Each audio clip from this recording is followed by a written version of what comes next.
কুষ্টিয়ায় বিভিন্ন সময় উদ্ধারকৃত বিপুল পরিমাণ মাদকদ্রব্য ধ্বংস করেছে বিজিবি। সকাল 10:30টায় জেলার মিরপুরস্থ ৪৭ বিজিবি ব্যাটালিয়ন সদরে আনুষ্ঠানিকভাবে এসব মাদক ধ্বংস করা হয়। বিজিবি জানায়, গত 1 বছরে জেলার বিভিন্ন সীমান্ত পথে ভারত থেকে অবৈধভাবে আসা এসব মাদক আটক করা হয়। এসব মাদকের মধ্যে ছিল ভারতীয় বিভিন্ন ব্র্যান্ডের মদ, ফেন্সিডিল, গাঁজা, এলএসডি, ক্রিস্টাল আইস ম্যাথ, বিড়ি সহ নানা ধরনের মাদক।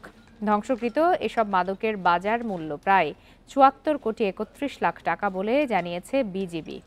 এ সময় বিজিবি ও প্রশাসনের বিভিন্ন স্তরের কর্মকর্তারা উপস্থিত ছিলেন।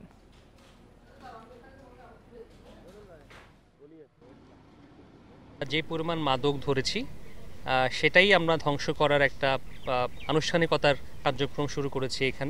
এখানে সর্বমোট ৭৪ কোটি ৩১ লক্ষ টাকার মাদক আছে। এর মাঝে হেরোইন, ট্যাপেন্টাডল ট্যাবলেট, ইয়াবা, ফেন্সিডিল প্রচুর পরিমাণে ছিল।